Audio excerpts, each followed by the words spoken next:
નમસ્કાર, આપ જોઈ રહ્યા છો ITN ગુજરાતી। બોલિવૂડની સુપરહિટ ફિલ્મ સ્પેશિયલ 26ની વાર્તાને પણ ટક્કર મારે તેવી એક અત્યંત ચોંકાવનારી અને ફિલ્મી સ્ટાઇલની મહાછેતરપિંડીની ઘટના દાહોદ શહેરમાંથી સામે આવી રહી છે। પરપ્રાંતીય શાતિર ભેજાબાજો દ્વારા માત્ર 72 કલાકની અંદર આખી નકલી બેંકનું હાઈટેક સેટઅપ ઊભું કરી સ્થાનિક ઝવેરી પાસેથી 200 ગ્રામ અસલી સોનું પડાવીને કરોડો રૂપિયાની ગુપ્ત ઠગાઈ આચરવામાં આવી છે। બિલકુલ, દાહોદના ગોધરા રોડ પર આરોપીઓએ એક ઓફિસ ભાડે રાખી બહાર ઉત્કર્ષ સ્મોલ ફાઇનાન્સ બેંકના મોટા ફ્લેક્સ બેનરો મારી અંદર કમ્પ્યુટર અને સાયકોલોજીકલ સેટઅપ ગોઠવ્યું હતું। એટલું જ નહીં, સાચી બેંક સાબિત કરવા સ્થાનિક યુવકોના નકલી ઇન્ટરવ્યૂ પણ લીધા હતા।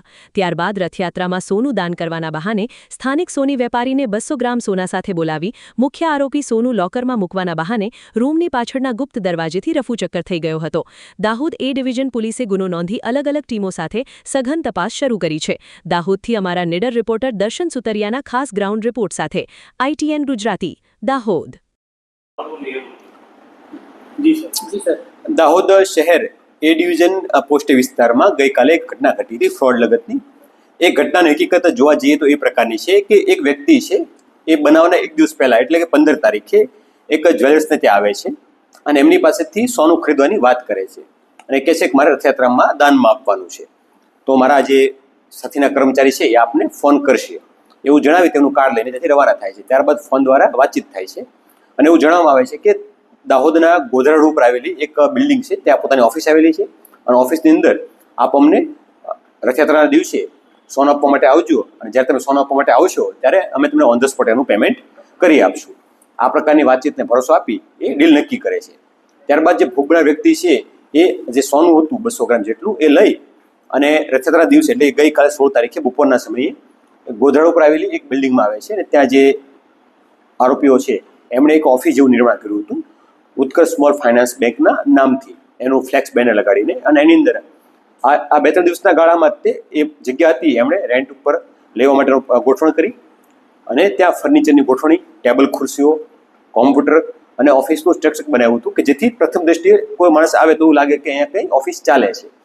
ઓફિસમાં ગયા બાદ વ્યક્તિએ જે સોનું હતું એ કીધું કે મને સોનું આપી દો, હું મારા અંદરના રૂમની અંદર જઈ લોકરમાં મૂકી અને જે પૈસા કે તમારું પેમેન્ટ છે લઈને આપી દો આપને। એટલે એ ઓફિસ અંદરથી તે એક અંદર બીજું બારણું હતું ત્યાંથી અંદર જાય છે અને ત્યારબાદ થોડી વાર પછી જે લોકર રૂમ કહેતો હતો કથિત લોકર રૂમ, એ કથિત લોકર રૂમની એક અન્ય પણ દરવાજો હતો પાછળની બાજુ, તો એ દરવાજેથી માણસ નીકળી અને પોતે ફરાર થઈ જાય છે। આમ વ્યક્તિ છે એમને સોનું લઈ લે છે એમની પાસેથી, પરંતુ એમને પૈસા આપ્યા વગર ત્યાંથી રવાના થઈ જાય છે। જે અંગે પોલીસ જાણ થતાં પોલીસ દ્વારા ગુનો દાખલ કરવામાં આવ્યો છે અને આગળ તપાસ હાલમાં ચાલુમાં છે। આખો સેટઅપ ગોઠવવામાં આવ્યો, જેમાં સામાનની ખરીદી કરવામાં આવી, એક ઇન્ટરવ્યુ પણ ગોઠવવામાં, કઈ પ્રકારની એમાં વિગતવાર વાત કરીએ તો એ પ્રકારનું છે કે જે જગ્યા હતી ત્યાં વ્યક્તિ સાથે વાત કરેલી રથયાત્રાના એક દિવસ પહેલા કે અમે આ તમારી જગ્યા ભાડે લેવા માંગીએ છીએ ને શુભ દિવસના દિવસે અમે આ વસ્તુ ડીલ આપણે એગ્રીમેન્ટ કરી નાખશું, પણ ત્યાં સુધી મને ફર્નિચર ગોઠવવા માટે સેટઅપ કરવા માટે ચાવી આપો।